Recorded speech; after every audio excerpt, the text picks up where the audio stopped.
Islam coincided with science. Moon reflected light. ஆரம்ப காலத்தில் Moon தமக்கு தாமே சொந்தமாக லைட்டை ப்ரொடியூஸ் பண்ணுதுன்னு நம்பினாங்க.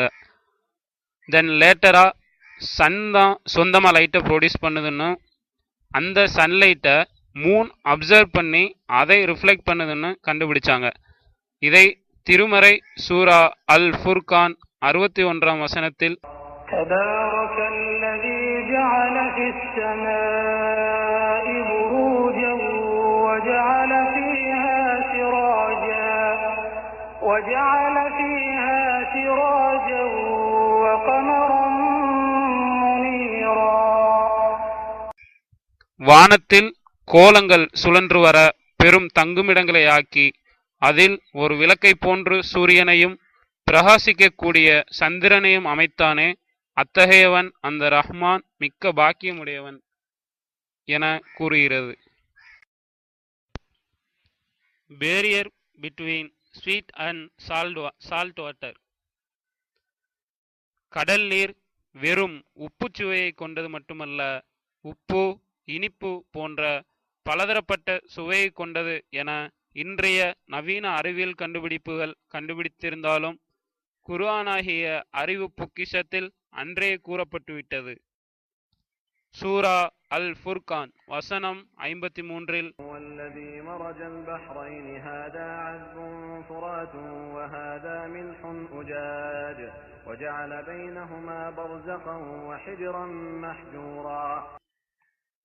அவன்தான் இரு கடல்களையும் ஒன்று சேர்த்தான்.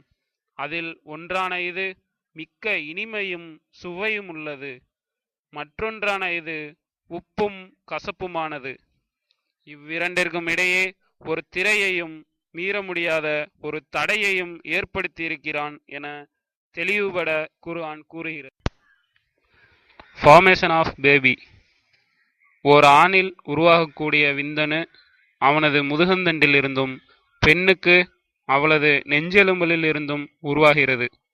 இவ்வாறு உருவாகும் பல்லாயிரக்கணக்கான விந்தணுக்களில் வீரியமிக்க ஒரு விந்தணு மட்டுமே பெண்ணின் கருமுட்டையினை துளைத்து உள்ளே செல்கிறது எனவும், கருமுட்டையின் உள்ளே சென்ற விந்தணு சில நாட்களில் இரத்தக்கட்டியாகவும் சில வாரங்களில் சதைக்கட்டியாகவும் பின்னர் 3 மாதங்களில் உறுப்புகளுமாக மாற்றமடைந்து உயிருள்ள ஒரு முழுமையான வடிவமைப்பு கொண்ட குழந்தையாக மாறுகிறது என இன்றைய அறிவியல் விஞ்ஞானம் பெருமை பாராட்டுகிறது. ஆனால் இறை விஞ்ஞானமோ 1400 வருடங்களுக்கு முன்பே இதை பற்றி கூறியுள்ள சான்றுகள் இதோ. அத்தியாயம் 86 வசனம் 5, 6, 7 وبست الجبال بسا فكانت هباء منبثا وكنتم أزواجا ثلاثة. மனிதன் எதிலிருந்து படைக்கப்பட்டான் என்பதை அவன் கவனிக்கட்டும். குதித்து வெளிப்படும் ஒரு துளி நீரினால் அவன் படைக்கப்பட்டான். ஆணின் முதுகந்தண்டிற்கும் பெண்ணின் மார்பகங்களுக்கும் மேல் நெஞ்செலும்புகளுக்கும் இடையிலிருந்து அது வெளியாகிறது. சூரா அல் முஃமினூன் வசனம் 13, 14 ثم جعلناه نطفة في قرار مكين ثم خلقنا النطفة علقة فخلقنا العلقة مضغة فخلقنا المضغة عظاما فكسونا العظام لحما ثم أنشأناه خلقا آخر فتبارك الله أحسن الخالقين.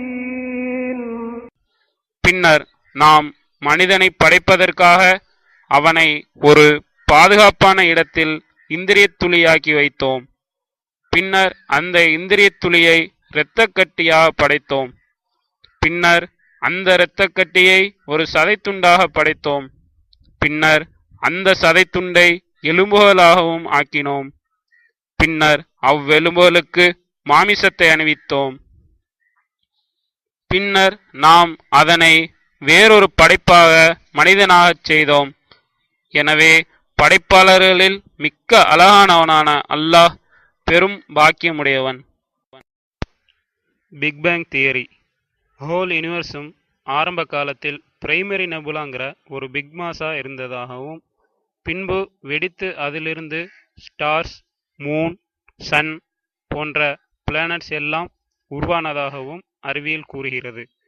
இதை பற்றி குர்ஆனில் சூரா அல் அன்பியாவின் 30வது வசனத்தில் أَوَلَمْ يَرَ الَّذِينَ كَفَرُوا أَنَّ السَّمَاوَاتِ وَالْأَرْضَ كَانَتَا رَتْقًا فَفَتَقْنَاهُمَا وَجَعَلْنَا مِنَ الْمَاءِ كُلَّ شَيْءٍ حَيٍّ أَفَلَا يُؤْمِنُونَ.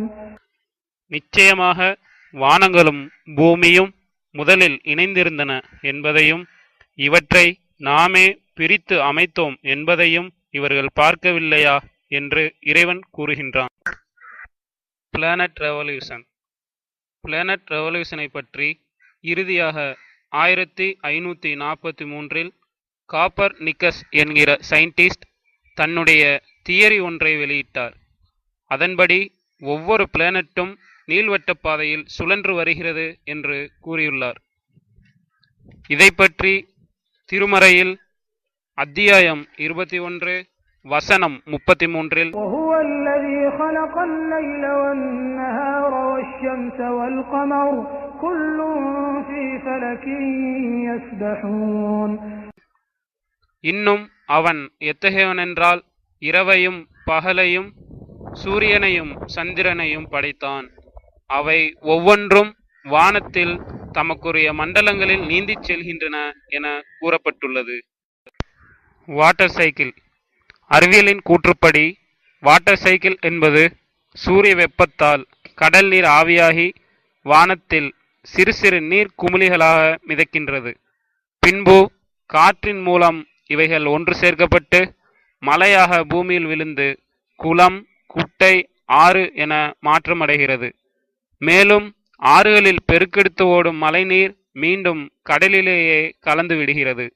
இதை பற்றி குர்ஆனில் சூரா அர் ரூம் 48ஆம் வசனத்தில் الله الذي يرسل الرياح فتثير سحابا فيبسطه في السماء كيف يشاء ويجعله كسفا فترى الودق يخرج من خلاله فإذا أصاب به من يشاء من عباده إذا هم يستبشرون.